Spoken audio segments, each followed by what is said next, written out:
Muy buenas tardes, estimados estudiantes del nivel 4. Quien les habla es el profesor Alejandro, docente del área de biología. En esta oportunidad vamos a comenzar a trabajar con mi persona a partir de la fecha. Para mí es un grato placer poder apoyarlos en la asignatura justamente de biología y bueno, no perdamos más el tiempo y comencemos con nuestra sesión. Esta semana tenemos que hablar de lo que viene a ser la citología. Muy bien. Citología general. Como ustedes comprenderán, cuando nosotros hablamos de citología, estamos hablando de lo que viene a ser rama de la biología que se encarga del estudio de las células. Para poder hablar de las células, lo primero que tendríamos que hacer es conceptualizar. Comencemos entonces. A ver, acá tenemos el concepto de célula. Tendríamos que mencionar en este caso que la célula constituye la unidad estructural, funcional y hereditaria de todos los seres vivos. Ese es el concepto de célula, un concepto bastante chiquito, ¿cierto? Pero así como es pequeño el concepto de célula, también es muy trascendental e importante, porque nos dice que es la unidad estructural. Si yo observo aquí, por ejemplo, el gráfico del ser humano, puedo ver que cada una de las estructuras, como por ejemplo el tejido conectivo denso, los cartílagos, los huesos, la sangre, el tejido adiposo, que es la grasa que cubre y protege, que nos recubre la parte interna del cuerpo, ¿no? Debajo de la piel, nos recubre y protege también. Tejido adiposo, ¿no? El tejido conectivo laxo, que une la piel con los músculos. Todas nuestras estructuras están hechas a base de células. Es por eso que decimos que la célula es la unidad estructural, porque cada estructura de un ser vivo está constituido a base de células. ¿Y qué ocurre si el individuo es unicelular? Pues diríamos en este caso que toda su estructura pues sería abarcada tan solo por una sola célula, ¿correcto? Muy bien. Ahora, también nos dice que la célula constituye la unidad funcional. ¿Por qué podemos decir funcional? Porque cada célula que encontramos en el organismo, ya sea en el nuestro o en el organismo de cualquier ser vivo, cumple una determinada función. Por ejemplo, en el caso de las células sanguíneas, podemos observar los pequeños glóbulos rojos, que cumplen la función de transportar oxígeno a lo largo de todo nuestro organismo y distribuirlo a todas las demás células que tenemos dentro de nuestra estructura. Los glóbulos blancos, que también podemos verlos en esta imagen, cumplen una función de defensa, ¿no? Forman parte de nuestro sistema inmunológico y nos defienden justamente de los agentes patógenos, que son agentes extraños, microorganismos que nos pueden producir enfermedad. Vemos, por ejemplo, acá hace un rato les hablaba de los adipocitos, células del tejido adiposo, que su función es almacenar. Si ustedes pueden ver aquí estas células bastante grandes, pues tienen el núcleo celular a un costado y en la parte del centro pues almacenan grasa, para ser más exactos, triglicéridos. Esos triglicéridos que se van almacenando en estas células del tejido adiposo, pues cumplen una función termorreguladora, ya que nos protegen de las temperaturas externas, sobre todo del frío. Una función amortiguadora, ¿ven? Entonces cumplen distintas funciones, ¿no? Las células óseas, pues van a formar estructuras rígidas para formar el sostén de toda nuestra estructura, de todo nuestro organismo a través de la constitución de nuestros huesos. Entonces podemos decir que cualquier célula o todas las células que constituyen parte de nuestro ser cumplen una determinada función. Por eso decimos que son unidad funcional, ¿no? Pero también podemos decir que son unidad hereditaria. Y ahora, ¿ya qué nos referimos con que sean unidad hereditaria? Pues todas nuestras células en su interior, para ser más específicos a nivel del núcleo, pues cuentan con los denominados cromosomas. Y estos cromosomas están formados por ADN. ADN que almacena toda nuestra información genética hereditaria, ¿no? Y que podemos transmitirla a nuestros descendientes y que se nos ha sido transmitida a nosotros de nuestros predecesores, padres, abuelos, bisabuelos, etcétera. Entonces, todas nuestras células al contener nuestra información genética, nuestro ADN, entonces podemos decir que todas nuestras células constituyen también unidad hereditaria. ¿Correcto? Muy bien. Continuemos.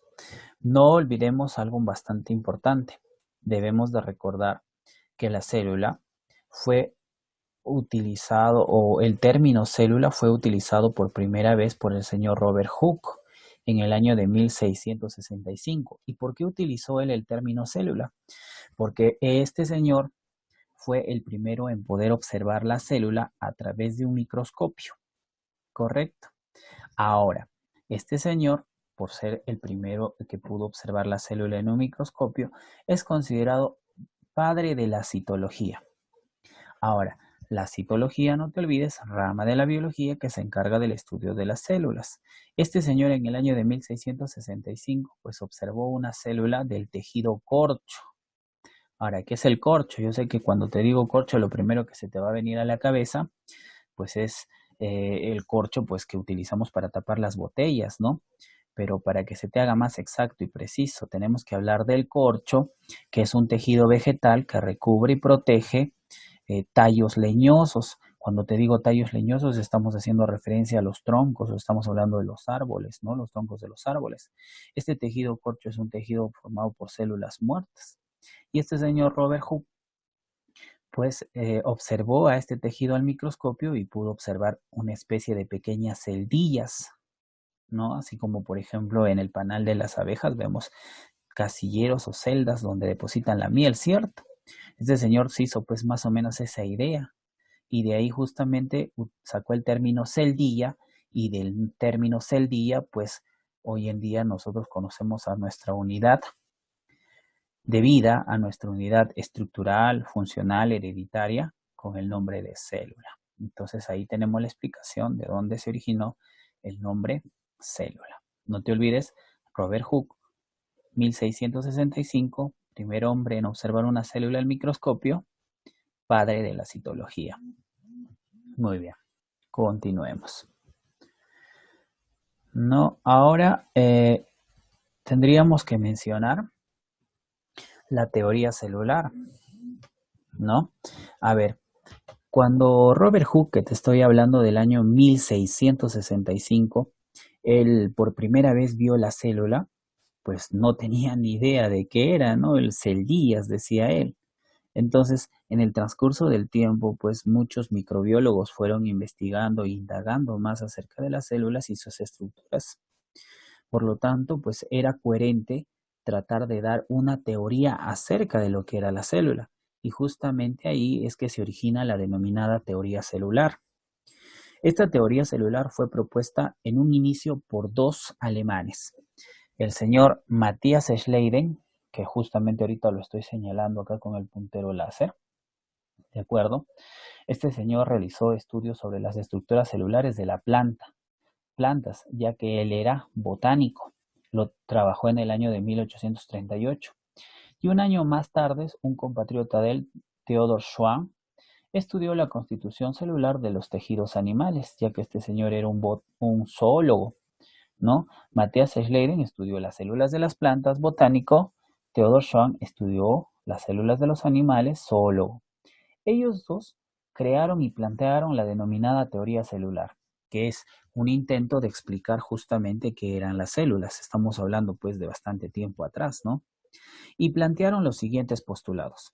Dentro de los siguientes postulados podemos mencionar el primero. Ellos decían, las células son unidades morfológicas y fisiológicas de todos los organismos vivos. Miren, acá vamos a encontrar una similitud con el concepto que acabamos de ver en la diapositiva anterior. Las células son las unidades morfológicas. Cuando hablamos de la morfología, estamos hablando de estructuras, ¿no? La morfología estudia las estructuras del ser vivo. En este caso, si yo digo son unidades morfológicas, es igual que decir unidad estructural. Son unidades fisiológicas. La fisiología es la rama de la biología que estudia las funciones. Entonces, fisiología. Entonces, cuando yo digo las células son unidades fisiológicas, es igual que decir son unidades funcionales de todos los seres vivos. Pero aquí hay un detalle.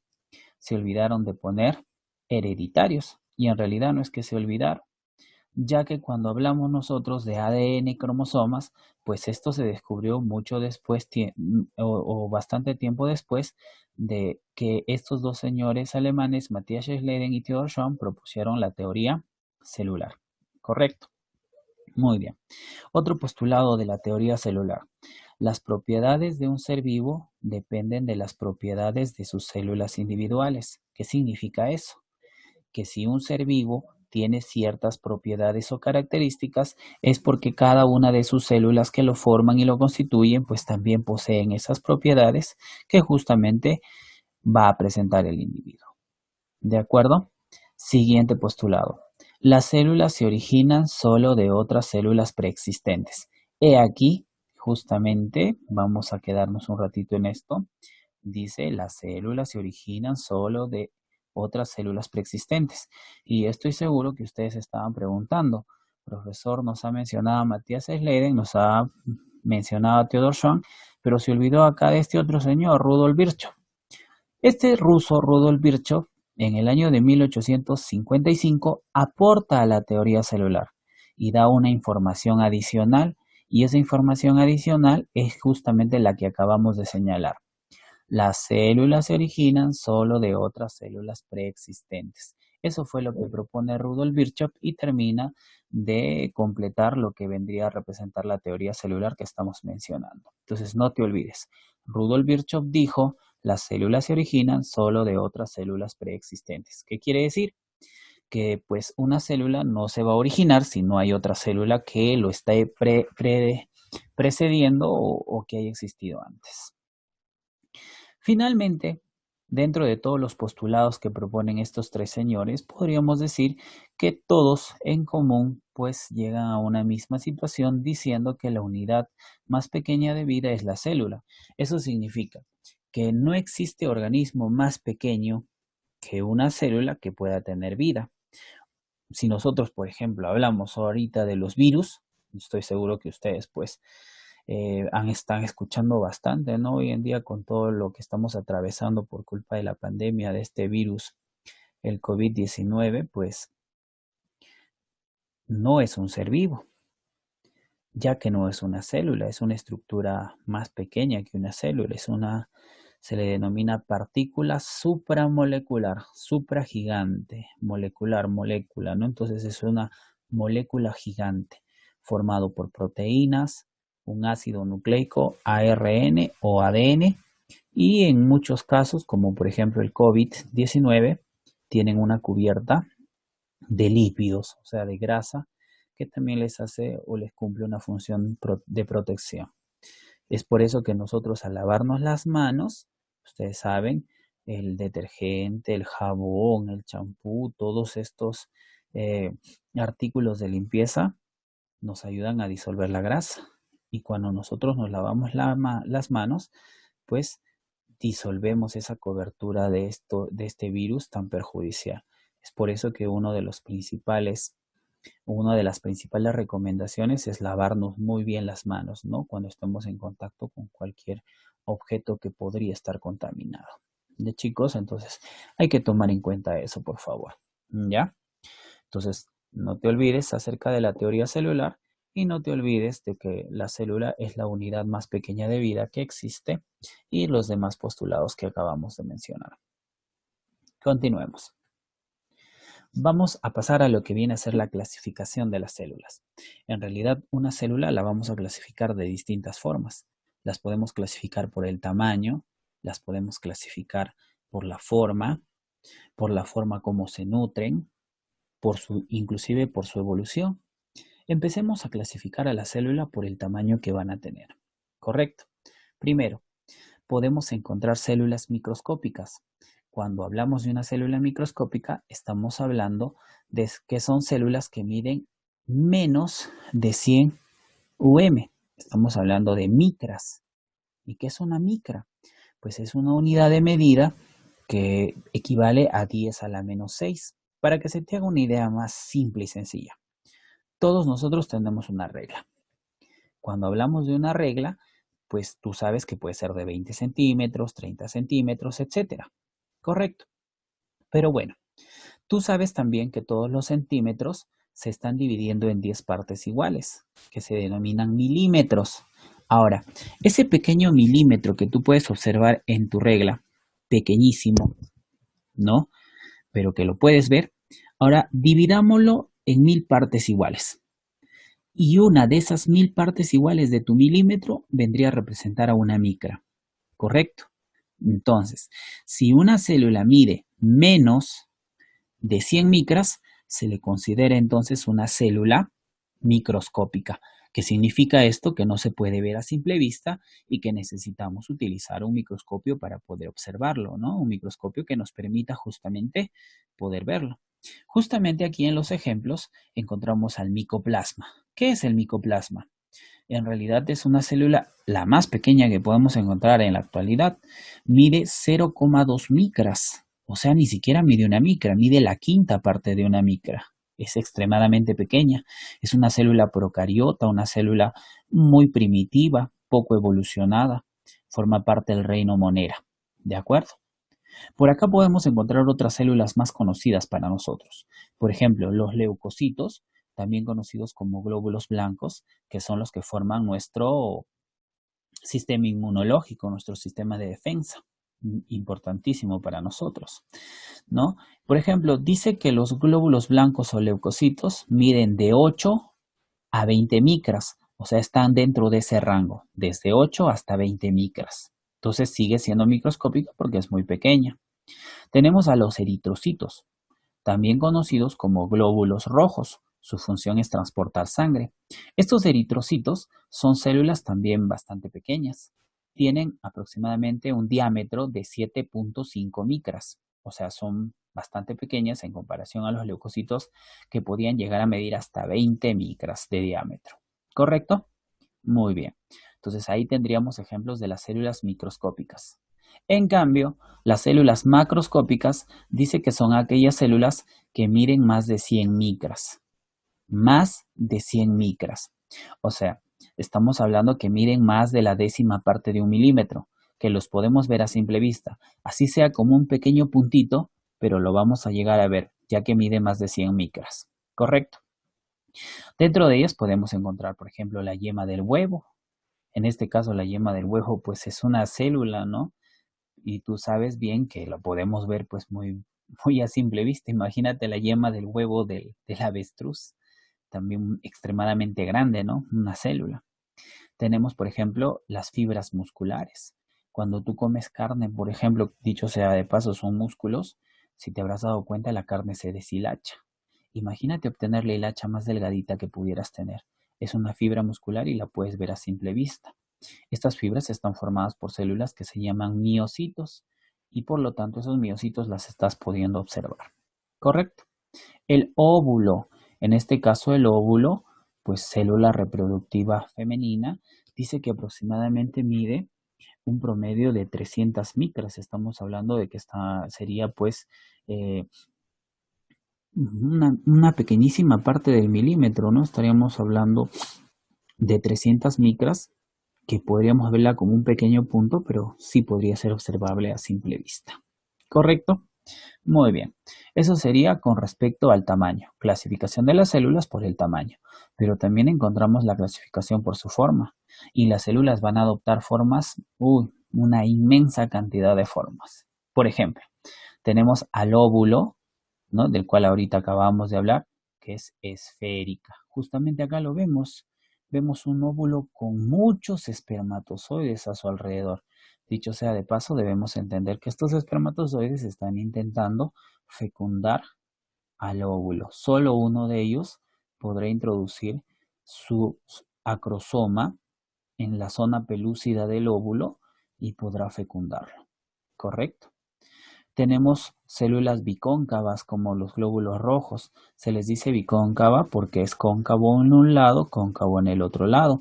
Si lo vemos De frente podríamos verlo como un disco, pero si lo vemos de costado, pues vamos a observar que son cóncavos, ¿no? Metido para un lado, metido para el otro lado. Tenemos células cilíndricas, como las células del músculo estriado. Aquí podemos ver esta célula del músculo estriado de forma cilíndrica. Filiformes, como los espermatozoides que ahorita estamos viendo acá, que tienen una cabeza y una cola y que están justamente intentando fecundar al óvulo. Fusiformes, como las células del tejido tejido muscular liso, ¿no? Del músculo liso. Lo podemos ver aquí en la parte de abajo. Poliédricas, como las células vegetales, por ejemplo. Aquí tenemos una imagen de una célula vegetal. Proteiniformes, como una ameba que la estoy señalando acá. Inclusive estas células tienen la facilidad de poder cambiar de forma a través de unas estructuras que se llaman pseudópodos y que justamente inclusive les permiten también poder comer, fagocitar a otras partículas alimenticias o otras pequeñas células, ¿no? Forma estrellada como la neurona. Ustedes conocen el gráfico de una neurona, ¿no? Creo que esto ya lo deben de haber visto en algún otro momento en su curso de biología, pero bueno, ahorita aquí ya no nos alcanzó espacio para poner su gráfico. Entonces háganse la idea de cómo viene a ser una neurona. Ya la vamos a ir viendo también en su momento cuando hablemos y estudiemos acerca del tejido nervioso. ¿Correcto? Muy bien. Continuemos con la siguiente diapositiva. Ahora vamos a clasificar a las células por su nutrición, por las distintas formas que tienen las células para poder nutrirse. ¿Ya? A ver, dice que según la nutrición podemos encontrar células autótrofas que se definen como células capaces de fabricar su propio alimento. Aquí encontramos a las células vegetales, que en su interior tienen estructuras que se llaman cloroplastos y que les permiten realizar la fotosíntesis y en este proceso elaborar su propio alimento. Pueden ser justamente células de las plantas, algas, las denominadas cianobacterias y también las bacterias que van a ser en cierto modo autótrofas. Tenemos células heterótrofas. Estas células se definen como las células que recurren a otros alimentos para obtener energía. Significa que se están alimentando de otras partículas alimenticias provenientes de otros seres vivos y que gracias a ellas pues obtendrán su energía. Las bacterias desintegradoras, protozoarios, hongos y las células de los animales, ¿no? En este caso también nuestras células del ser humano, pues todas nuestras células serían autótrofas. Es por eso que nosotros necesitamos, por ejemplo, alimentarnos, necesitamos respirar, ¿no? Para obtener nutrientes del medio ambiente, de nuestro alimento y que nuestras células puedan obtener energía y puedan seguir funcionando y cumpliendo las distintas y múltiples funciones que van a cumplir dentro de nuestro organismo. Y así como tenemos las células autótrofas y también tenemos las células heterótrofas, pues también tenemos las células mixótrofas. Cuando hablamos de las células mixótrofas, tenemos que entender que son células que pueden cumplir doble función, doble proceso alimenticio. O sea, que algunas veces pueden actuar como autótrofas y otras como heterótrofas. Tienen doble comportamiento, ¿ves? Autótrofas y heterótrofas.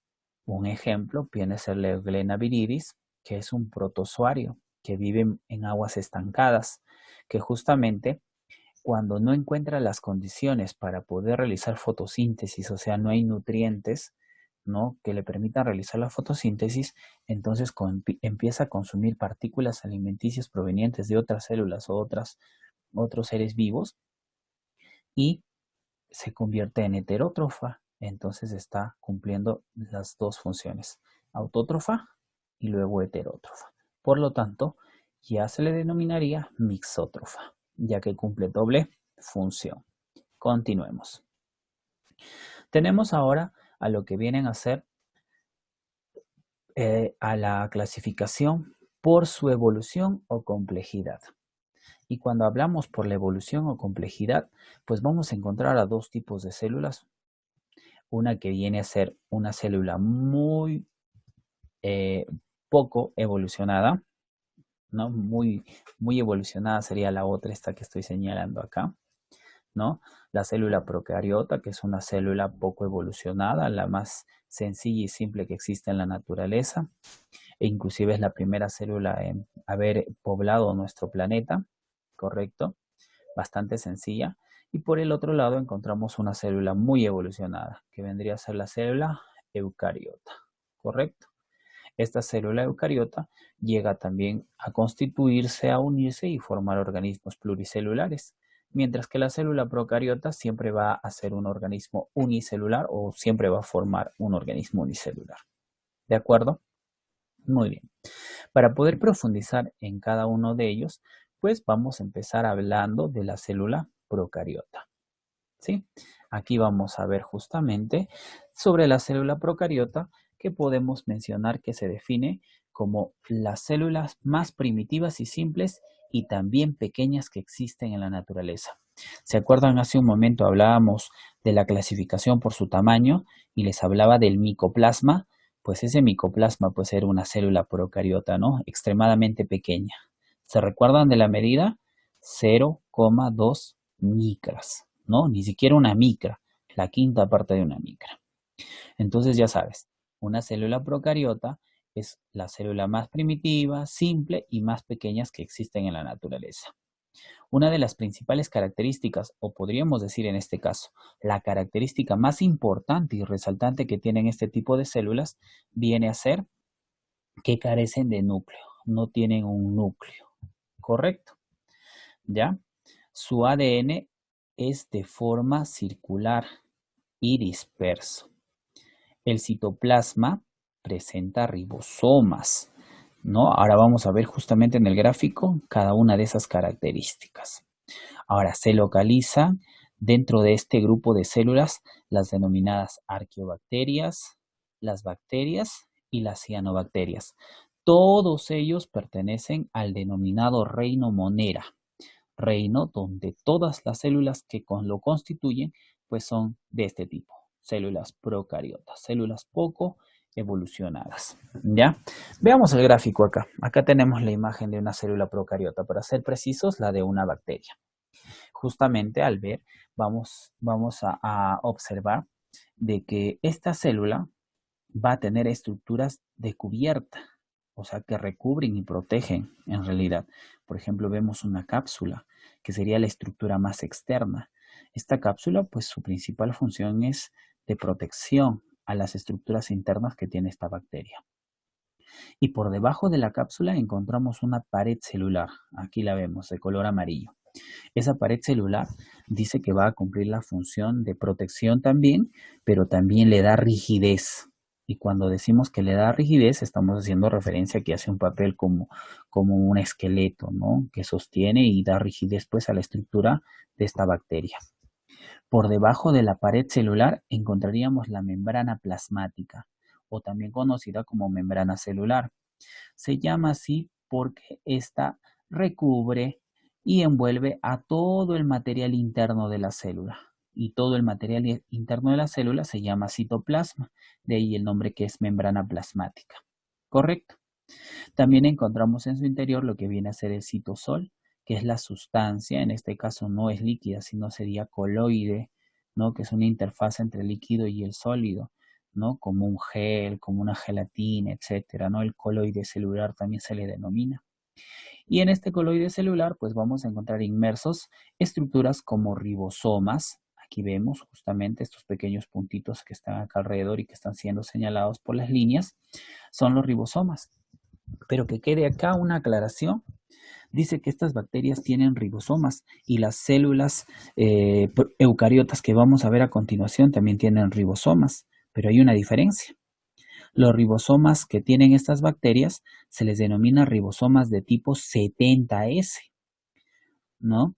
¿Y por qué se les denomina así? Bueno, porque es un promedio de las proteínas que pueden producir, ya que los ribosomas son sintetizadores, fabricantes de proteínas, podríamos decir en palabras más sencillas. Entonces, esos 70S nos dan un aproximado de la cantidad de proteínas que pueden fabricar estas células primitivas, como las bacterias que vemos acá, ¿no? Pero más adelante, cuando hablemos, por ejemplo, del eucariota, tendríamos que mencionar que los ribosomas, que también tienen las células eucariota, pues ya no se van a hacer o ya no se van a denominar 70S, sino se denominan 80S. ¿Por qué? Porque tienen una capacidad de producción de proteínas un poco mayor que el de estas simples bacterias. ¿Correcto? También encontramos, por ejemplo, aquí en la parte central, su material genético. El único cromosoma que van a tener, en este caso, es su ADN. Este ADN le decía que es un ADN circular. Ven acá, circular y disperso. Se le dice circular no porque exactamente tenga la forma de un círculo, sino porque es una cadena cerrada, o sea, no tiene extremos. Está toda enrollada y desordenada, como podemos ver en el gráfico, pero es cerrada, o sea, no tiene un inicio o un final, sino es una cadena cerrada, ¿correcto? Por eso le denominan así, ADN en forma circular. ¿Ya? También podemos encontrar acá, y quiero que vean acá, dice, ¿ve? Un plásmido. Este plásmido que lo vemos y lo observamos aquí, que es bastante pequeñito, pues es una pequeña porción de ADN. Esa pequeña porción de ADN en realidad es muy importante para la bacteria. A ver, yo sé que en algún momento alguno de ustedes debe haber padecido alguna enfermedad producida por una bacteria, por ejemplo, una neumonía, una bronquitis o cualquiera de estas enfermedades. Cuando nosotros vamos al médico, por ejemplo, a hacernos chequear, y al detectar los médicos que tenemos este tipo de enfermedad producida por una bacteria, lo primero que nos van a recetar son los antibióticos. Estos antibióticos justamente sirven para exterminar a las bacterias que nos producen alguna enfermedad. Por ejemplo, hagamos de cuenta que fuiste al hospital y el médico te recetó la amoxicilina, un antibiótico bastante común y que habitualmente siempre nos lo dan pues, en el seguro o en los hospitales. Entonces te dijo, muy bien, vas a tomar tu amoxicilina cada 8 horas durante 5 días. ¿Correcto? Entonces tú llegaste a casa, empezaste a tomar pues tu amoxicilina, cumpliste el primer día, el segundo día. Bueno, al tercer día, como tú dijiste, bueno, ya estoy bien, creo que ya listo, ahí quedan las pastillas, ya no tengo la necesidad de tomar más. Entonces, se te ocurrió la brillante idea de tomarte una gaseosa helada, tu Coca-Cola helada. Lamentablemente, lo que puede ocurrir es que te dé la recaída y eres tan salado que te termina dando dicha recaída. Entonces, tú vuelves a tomar la pastilla porque quieres sanarte de nuevo, pero hay un detalle. Esta pastilla que la vuelves a tomar de nuevo ya no va a tener ningún efecto en las bacterias que te están produciendo esta enfermedad. ¿Por qué? Porque esta pequeña estructura plásmido, ¿ya? Es como, por ejemplo, como una pequeña secuencia de ADN que va a hacer que la bacteria se vuelva resistente al antibiótico con el cual estaba siendo sometida. Entonces, la amoxicilina, por culpa de este plásmido, ya no le va a hacer ningún efecto, ¿no? Es como que esta bacteria ya pues ha adquirido la resistencia contra esa amoxicilina. Por lo tanto, así tomes 20 días a estas bacterias que te están produciendo esta enfermedad, ya no les va a pasar absolutamente nada. Entonces vuelves a ir al médico, te va a recetar pues un antibiótico mucho más fuerte, ¿no? Como por ejemplo la penicilina, ¿no? Por ejemplo, cuando vas a la farmacia compras el ave broncol, que ya es más fuerte, ¿no? Que justamente contiene penicilina. Te van a inyectar y al ser pues una sustancia viscosa y lechosa, pues te van a poner en forma intramuscular, habitualmente en la nalga, y te va a dejar toda la pierna dolorida, te vas a quedar cojo, ¿no? ¿Pero por qué? Porque no nos cuidamos, ¿no? Y justamente gracias a que las bacterias pues tienen ese plásmido que les confiere esta resistencia contra los antibióticos. Entonces, con el ejemplo que te estoy dando, espero que seamos más cuidadosos y cuando tengamos una enfermedad producida por una bacteria, pues no estemos permitiendo que nos dé una recaída. ¿Correcto? Para terminar con las estructuras de lo que viene a ser la bacteria, también podríamos observar que tiene un flagelo, una especie de colita como la que puedes ver. Y esta más que para cualquier otra cosa, les va a permitir tener lo que viene a ser movilidad o locomoción, o sea, para que las células se puedan trasladar de un lugar a otro. ¿Correcto? Ahora, también podemos observar de que estas van a tener pues unas especies de pelos, ¿no? Que se les llama pilis o fimbrillas. Pilis o fimbrillas. esas pilis o fimbrias van a ser una especie de pestañitas que también al vibrar le van a conferir lo que va a venir a ser movilidad.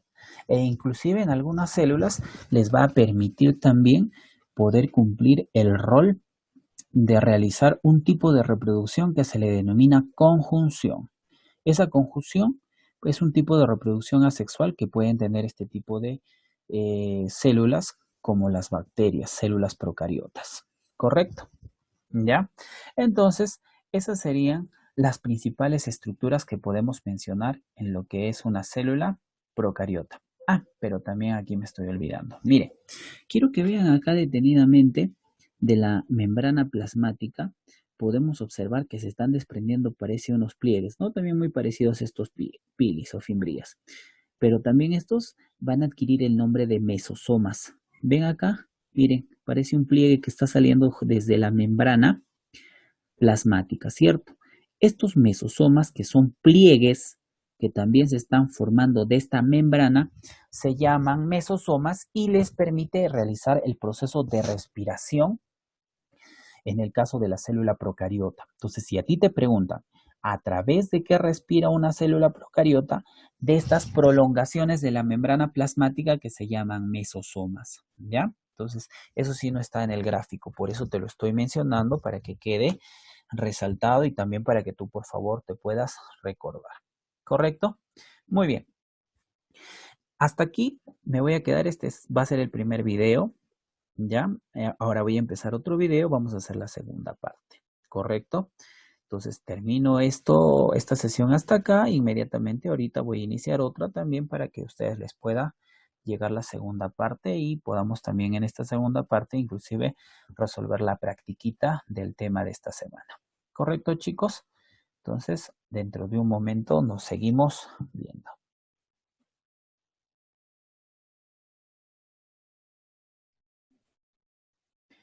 Muy bien, chicos, ya estamos de regreso. Este sería el segundo video del tema de esta semana. No, nos habíamos quedado justamente, habíamos hablado de la célula procariota. Ahora nos toca hablar ya de lo que viene a ser la célula eucariota, ¿cierto? A ver, pasemos a la siguiente diapositiva. Ahora nos toca hablar de lo que viene a ser la célula eucariota. A ver, creo que mi imagen está tapando la imagen de la célula. A ver, vamos a cerrar la camarita para poder ver completa nuestra imagen y yo pueda explicárselas. ¿Correcto? Muy bien. Tenemos en este caso lo que viene a ser ahora la célula eucariota. Dice que se define como la célula más evolucionada que existe. ¿Ya? A diferencia de la anterior, pues esta sí posee un núcleo definido y dentro de él está almacenado su ADN, ¿no? Que dice es fibrilar. Este ADN fibrilar significa de que es una cadena abierta que tiene extremos, ¿correcto? Y que se va a enrollar para formar los denominados cromosomas. Aparte de eso, también podemos decir que la célula eucarionte posee citoesqueleto y estructuras como las organelas y endomembranas. Podemos decir que es una estructura mucho más compleja que la célula procariota que habíamos visto hace un momento, como podemos observar. Esta sería la imagen de una célula animal y por acá abajo tendremos la imagen de una célula vegetal. Tienen muchísimas más estructuras en el interior a diferencia de la célula procariota que acabábamos de observar hace un rato. ¿De acuerdo? Poseen cubierta celular y también ribosomas, y más grandes, como podemos decir. ¿Recuerdan lo que les había mencionado hace un rato? En el caso de la procarionte, los ribosomas eran 70S. En el caso de estas eucarionte, los ribosomas van a ser células de tipo 80S, ¿no? La diferencia es por la cantidad de síntesis de proteínas, fabricación de proteínas, ¿no? En palabras más simples. Ahora, todas estas células eucariotas, pues las encontramos en los hongos, protozoarios, algas, plantas, animales, ¿no? O sea, de los 5 reinos de la naturaleza, en el reino protista, donde están los protozoos y algas, o protozoarios y algas, el reino fungi, donde están los hongos, el reino animalia, donde están los animales, y el reino plantae, donde están todos los vegetales y plantas. ¿correcto? Entonces ya sabes en qué reino nos encontramos a la célula eucarionte. Muy bien.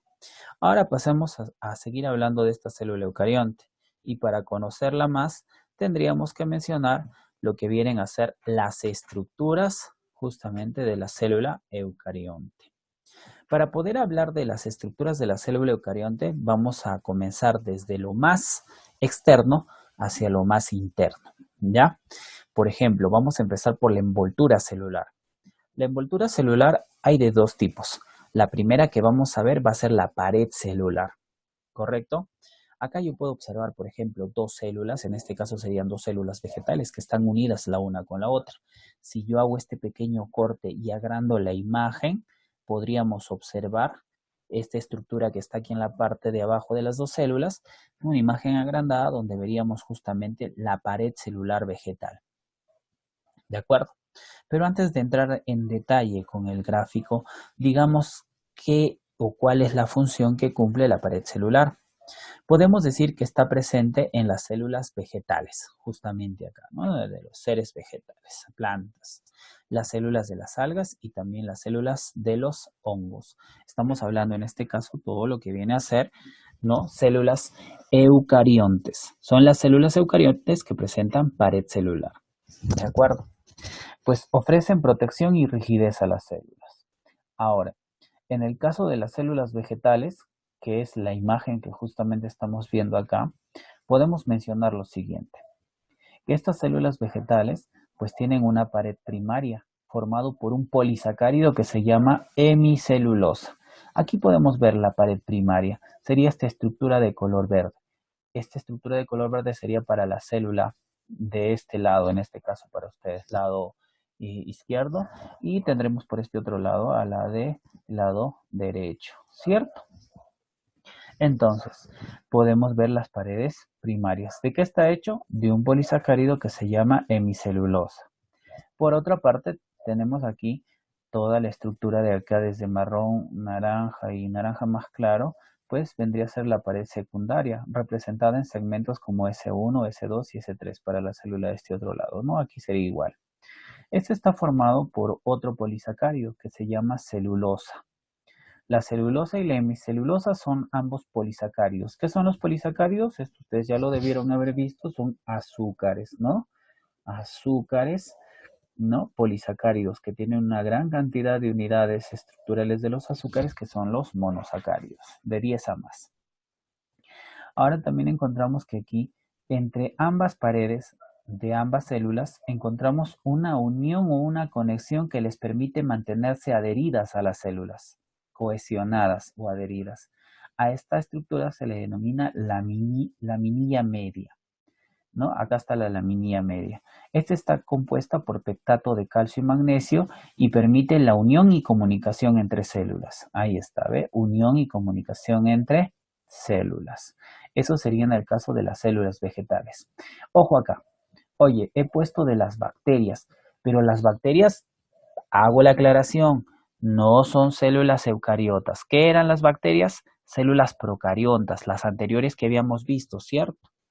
Ah, pero que quede algo en claro, chicos. Le he puesto acá más que nada para conocer de qué está hecha esa pared celular que ellas también tienen. ¿Se recuerdan que cuando habíamos visto el gráfico, habíamos mencionado su pared celular, que también le daba protección y rigidez? Pues aquí también les pongo el compuesto que justamente va a constituir esa pared celular de la bacteria. Se llama mureína y es un péptidoglicano, ¿ya? Tiene parte proteína, parte glúcido, o sea, proteína y azúcar, una combinación, ¿ya? La denominada mureína. En el caso de las algas, pues estas también están formadas por azúcares como la celulosa, alguina, pectina, que son algunos de los polisacáridos que van a formar la pared celular de las algas. Y en el caso de los hongos, pues su pared celular ya no va a estar formado por polisacáridos, sino por bueno, también es un polisacárido, se le denomina quitina. ¿Ya? La quitina es pues un azúcar que le va a dar bastante rigidez a la pared celular de las células de los hongos. ¿Correcto? Y así estaríamos terminando con lo que viene a ser pared celular. ¿Qué es una pared celular? Una envoltura celular. ¿Y a qué nos referimos con envoltura celular? A que vendría a ser una de las estructuras más externas que pueden tener las células. Pasamos a la segunda envoltura celular, que en este caso vendría a ser el glucocálix. Ahí está. Envoltura celular, tenemos ahora el glucocálix. Vamos a hablar de él, ¿ya? ¿Qué podemos mencionar del glucocálix? Dice que el glucocálix es la envoltura que se proyecta de la membrana celular, o sea que sale desde la membrana celular, también conocida como membrana citoplasmática. Vamos a empezar por la imagen de acá, de la parte inferior. Esta sería una célula animal y quiero que veas, ¿no?, que aquí hay un corte que estamos agrandando la imagen y mira que sobre su superficie hay una inmensa cantidad que parece vellosidad, ¿cierto? Esa vellosidad en realidad, si agrandáramos más la imagen, llegaríamos acá arriba y veríamos que son todas estas estructuras que están acá. Todas ellas se llaman justamente glucocálix. ¿Ves? Es una cubierta que tienen también las células, pero para ser más exactos ahora, ya no, esto no lo tienen las células vegetales, tampoco los hongos, tampoco las algas, sino lo van a tener aquí, vamos a señalar, las células animales y las células de los protozoarios. ¿Ve? Solo lo tienen células animales y células de los protozoarios. Miren que estamos resaltando y estamos marcando esto de que quiénes son las células que tienen el denominado glucocálix. ¿Correcto? ¿Ya? Bien claro nos dicen que es una envoltura que se proyecta de la membrana celular. Esta estructura que vemos acá de color azul, ¿no? Y ahora la vamos a ver a continuación, se llama membrana celular. Y de él están saliendo los denominados glucocálix. ¿Ya? Está formado por glucolípidos, combinación de azúcares y grasas, glucoproteínas, proteína y azúcar, ácido hialurónico, ¿no? Que también va a ser, pues, en este caso, pues, un azúcar, ¿no? Todas estas estructuras estarían conformando este denominado glucocálix. ¿Y cuál es la función del glucocálix? Si hace un rato habíamos dicho que la pared celular servía para dar protección y dar rigidez, ¿cuál sería la función del glucocálix? Pues les permite el reconocimiento y la adhesión celular. ¿Cómo hacía reconocimiento? Cuando dos células iguales pues chocan sus glucocálix, se reconocen si son iguales, entonces se pueden adherir, se quedan unidas, pegadas la una a la otra. Pero si no son células iguales, pues no se adhieren. A ver, yo sé que a ustedes se les puede venir a la cabeza esto. ¿Algún momento ustedes han jugado con cepillos o con escobillas que tienen cerdas, ¿no? Como por ejemplo la escobilla de ropa. Si tienes dos escobillas de ropa y juntas sus cerdas, se van a quedar completamente adheridas, ¿cierto? A ver, vamos a prender la cámara para que más o menos entiendan lo que les quiero decir. A ver, con las manos. Imaginemos que mis manos van a ser las cerdas de una escobilla. Entonces, si yo las junto, ¿qué pasa? Se quedan adheridas, ¿cierto? ¿No? Entonces, esta misma situación ocurre con lo que vienen a ser estas vellosidades de lo que viene a ser la célula, que se le denomina glucocálix. Cuando una célula junta su glucocálix y reconoce que es similar a ella, igual a ella y cumplen una misma función, pues se adhieren y al adherirse estos glucocálix empiezan a formarse lo que nosotros conocemos con el nombre de tejidos, ¿no? Los tejidos de los organismos pluricelulares. ¿Correcto? También encontramos acá la función que cumple el glucocálix. Podemos decir que cumple la función de reconocimiento y adhesión, que es justamente lo que acabo de explicar. Muy bien, con eso terminaríamos con lo que viene a ser la envoltura celular. ¿De acuerdo? Ahora pasamos a la siguiente diapositiva y ahora ya vamos a hablar de lo que viene a ser la membrana celular. Nos toca hablar de la membrana celular. A esta membrana celular también la podemos considerar o denominar membrana citoplasmática. ¿Correcto? Membrana citoplasmática. A esta membrana citoplasmática podemos decir que es la estructura que envuelve al citoplasma. ¿Y qué es el citoplasma? Todo lo que se encuentra en el interior de la célula. ¿Correcto? Lo que está en el interior de la célula vendría a ser citoplasma. La estructura viscosa, coloidal, que es el citosol, más las organelas y demás estructuras que están en el interior de una célula se llama citoplasma. Y como la membrana celular envuelve todo ese citoplasma, entonces también la podemos denominar membrana citoplasmática. ¿Correcto? Muy bien. Presenta la propiedad de ser selectivamente permeable. ¿Qué significa esto? Selectiva, o sea, selecciona. Permeabilidad. Mira, para que se te venga a la mente. Cuando tú, por ejemplo, en época de lluvia, vas a salir a la calle y te pones una casaca impermeable, ¿cierto? O sea, no deja pasar el agua, ¿no es así? Pero si te digo impermeable, es que no deja pasar. Y si te digo permeable, ¿qué sería? Todo lo contrario, ¿no? Que más bien deja pasar. Entonces, pero dice que esta membrana es selectivamente permeable. ¿Y a qué se refiere eso? O sea, selecciona lo que permite pasar al interior de la célula. ¿Ya? Lo que es beneficioso como nutrientes los deja entrar, lo que es perjudicial no lo deja entrar, selectivamente permeable. Correcto. Su estructura dice que es de acuerdo al modelo mosaico fluido que lo propusieron dos biólogos, Singer y Nicholson, en el año de 1972 y que trataron de explicar cómo era la estructura de esta membrana citoplasmática, ¿no? Y este se le denomina mosaico fluido a este modelo que nos presentan ellos. Podemos decir que está constituido por una doble capa de fosfolípidos. ¿Qué son los fosfolípidos? Pues van a ser estructura de grasa combinadas con fósforo y que van a ser doble capa. Miren acá, todas estas cadenitas, ¿no? Con sus respectivas ramificaciones son un grupo de fosfolípidos y por el otro lado igual, fosfolípidos. Doble capa de fosfolípidos, pero también tiene proteínas. Proteínas como por ejemplo las transmembranosas, que son las que cruzan completamente a la membrana, proteínas integrales, que son las que están adheridas a los fosfolípidos, acá como podemos ver, inclusive existen proteínas periféricas, que están ya sean hacia la parte interna de la célula o hacia la parte externa de la célula, como podemos ver, ¿no? Y podemos observar también que de ellas están desprendiendo estas estructuras, ¿ve? ¿Qué cosa eran? Eran los glucocálix, ¿no? Los glucocálix que van a formar justamente la envoltura celular, en este caso sería una célula animal, ¿no? Porque tiene glucocálix, como podemos ver, ¿ya? Ahí están los fosfolípidos, ¿ve? No te olvides, doble capa de fosfolípidos, ¿no? Y las proteínas.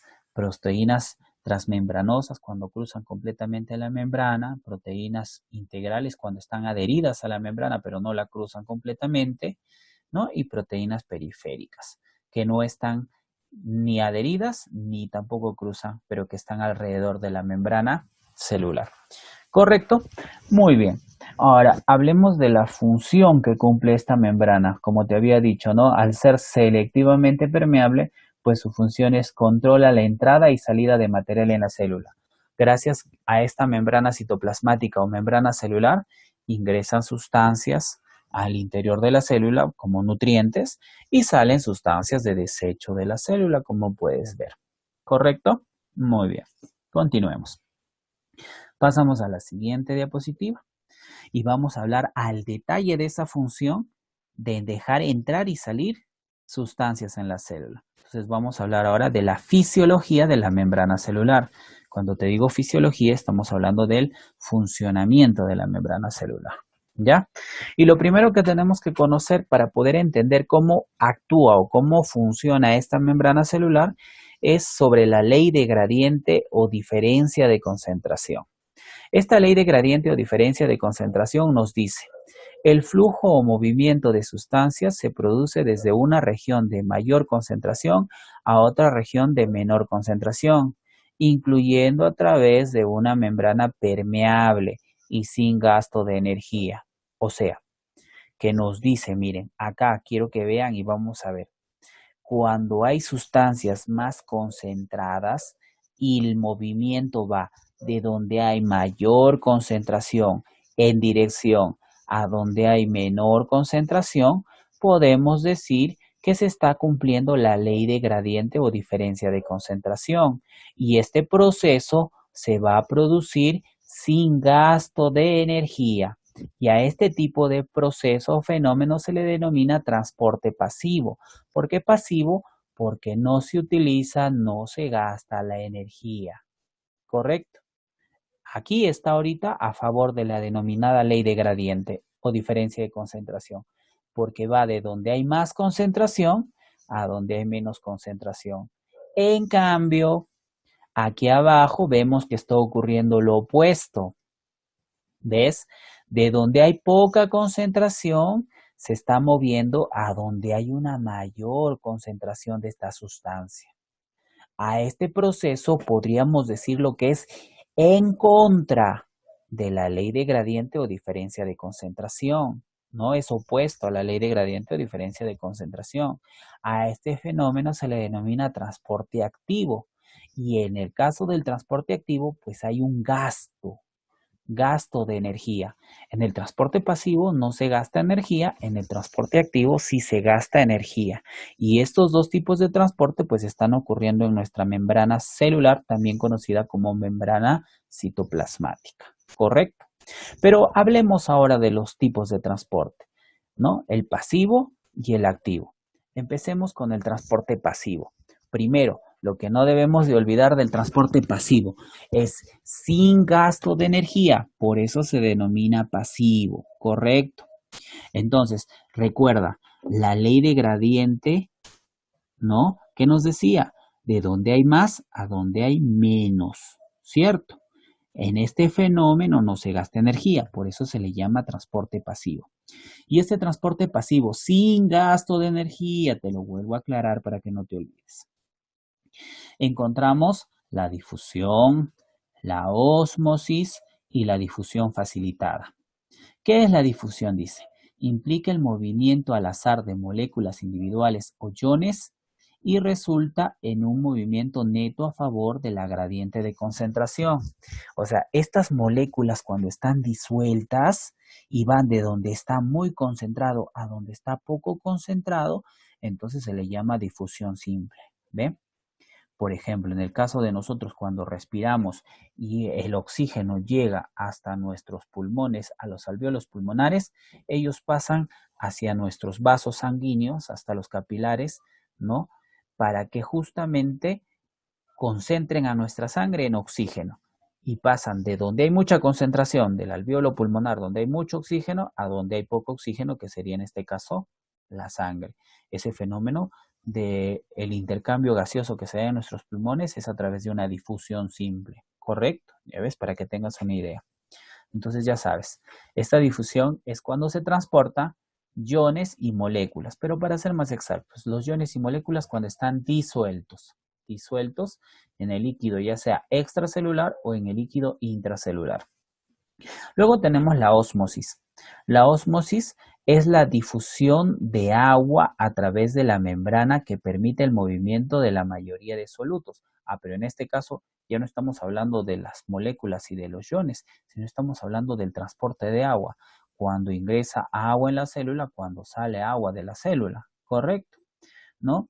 Acá que podríamos decir, por ejemplo, miren, en proceso de ósmosis directa, solución concentrada, el agua. A ver, ¿qué cosa ves acá? Acá, esta solución está muy concentrada, ¿cierto? Pero está concentrada en estas pequeñas estructuras, ¿ve? Que vendría a ser soluto. Entonces, el agua, para bajar esa concentración, entonces viaja desde donde está poco concentrada a donde está muy concentrada, ¿ven? Para, más bien, aumentar la cantidad de agua. En este caso, podríamos decir, aumentar la concentración de agua, ¿ves? Listo. Y acá un proceso de osmosis inverso, pero esto tiene que darse a través de presión. Y para que haya presión es gasto de energía y esto ya no sería un transporte pasivo, sino un transporte activo. ¿Correcto? Ya está. Entonces, esto de acá solamente es para ver cómo sería la osmosis inversa, pero que esto ya no sería pues pasivo, porque al haber presión, pues estaría originando un gasto de energía. En este caso, la osmosis directa sí es pasiva, porque no genera ningún gasto de energía. Pusimos el gráfico para que puedas hacer la comparación. Difusión facilitada. En el transporte de un soluto mediante una proteína acarreadora. Esta proteína acarreadora también se le denomina carriers, ¿no? Que es un nombre en inglés, carriers, ¿ya?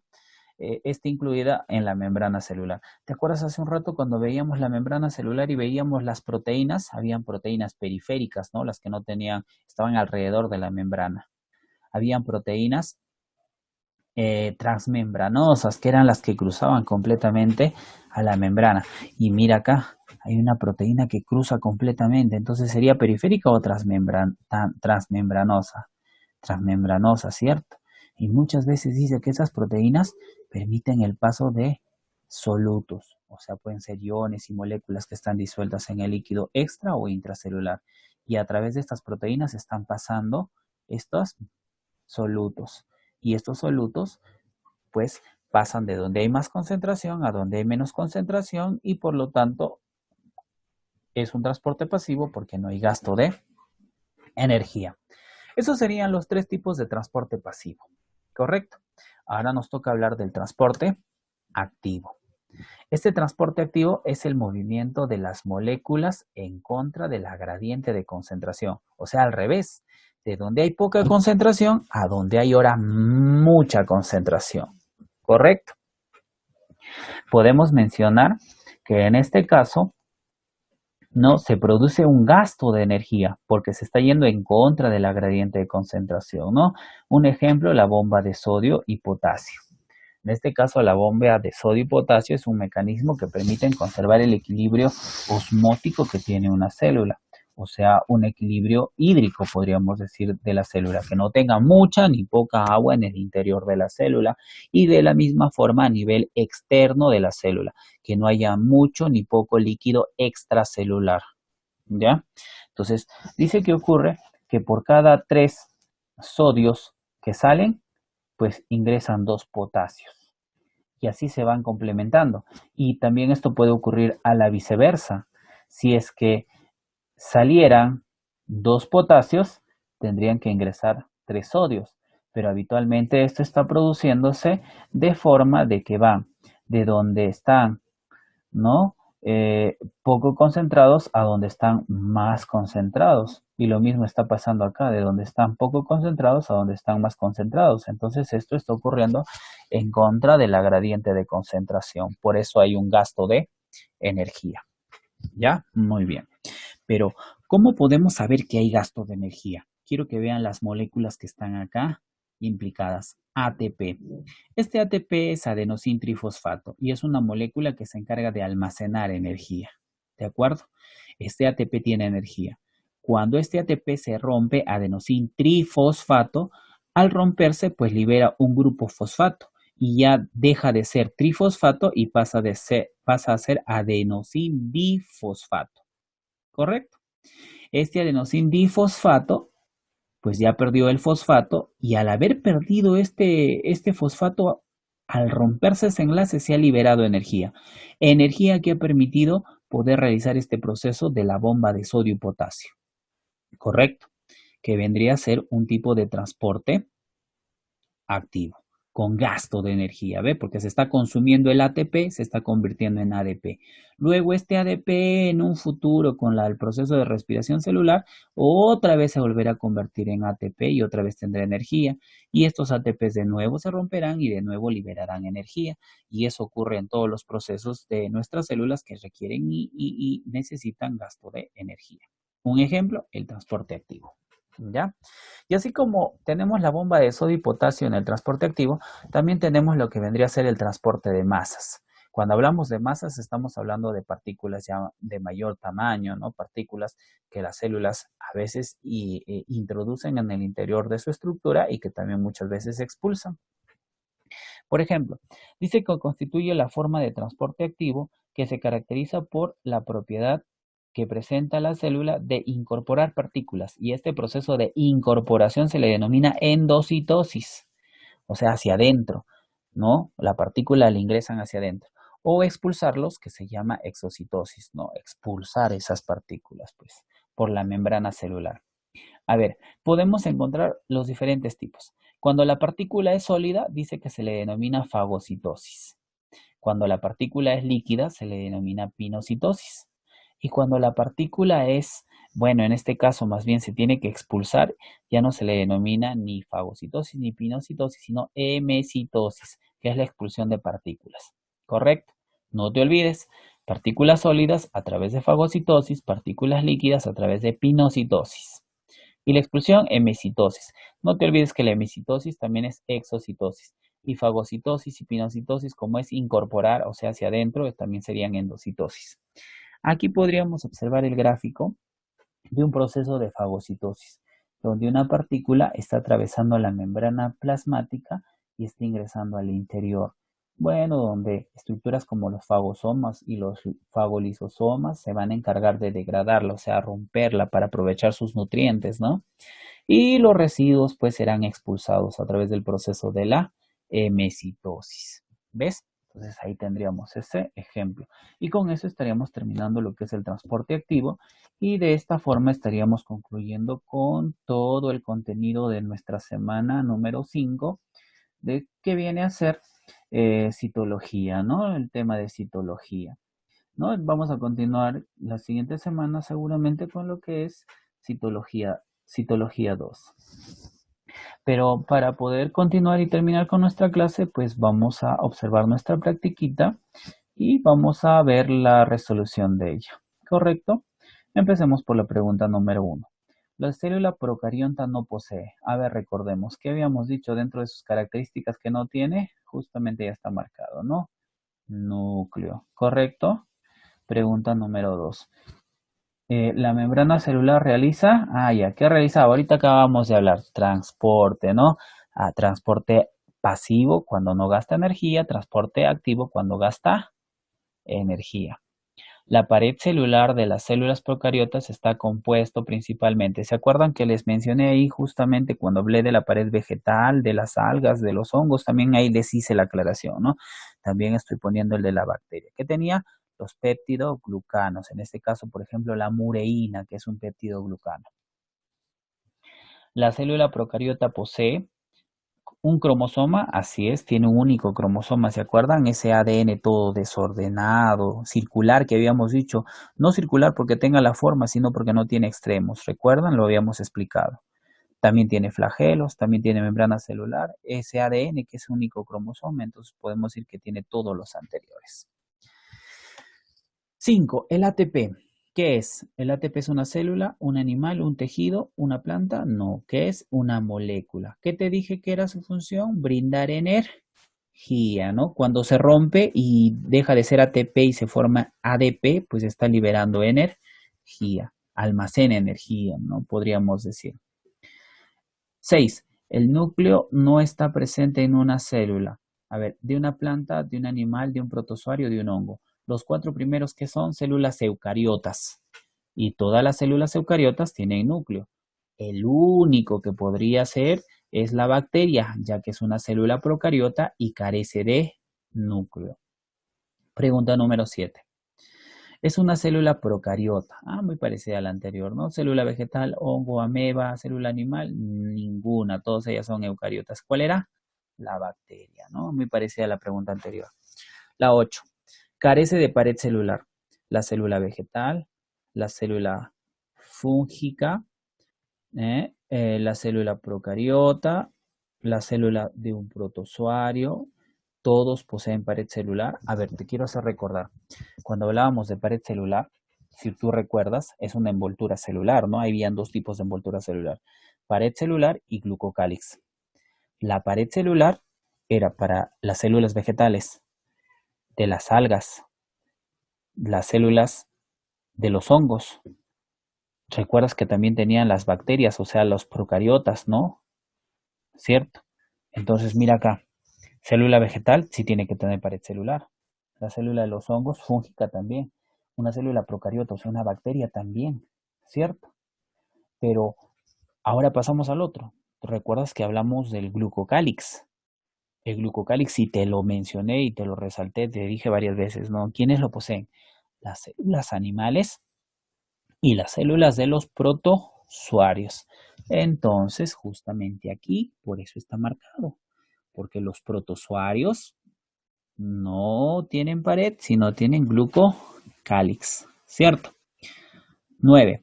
La difusión o movimiento del agua se denomina, hace un momento lo acabamos de ver, ¿no? Transporte de agua, que es un transporte pasivo, pues viene a ser la ósmosis. ¿Ya?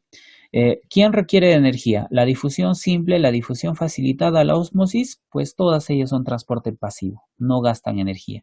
El único que necesitaría energía es el transporte activo, como la bomba de sodio y potasio, el transporte de masas que hace un ratito acabamos de señalar. ¿Correcto? Muy bien. Y vamos a terminar la práctica con las últimas preguntitas. La pregunta número 11 dice, proteína que se encuentra sobre la membrana celular. Ah, ya. ¿Recuerdas que cuando hablamos de la membrana celular habíamos visto diferentes tipos de proteínas? Las que cruzaban completamente la membrana celular, ¿cómo se llamaba? Transmembranosa, ¿cierto? ¿Y cómo se llamaba la proteína que ni siquiera estaba en contacto pero estaba alrededor de la membrana? Pues proteína periférica, ¿cierto? Muy bien. 12. Compuestos por polisacáridos.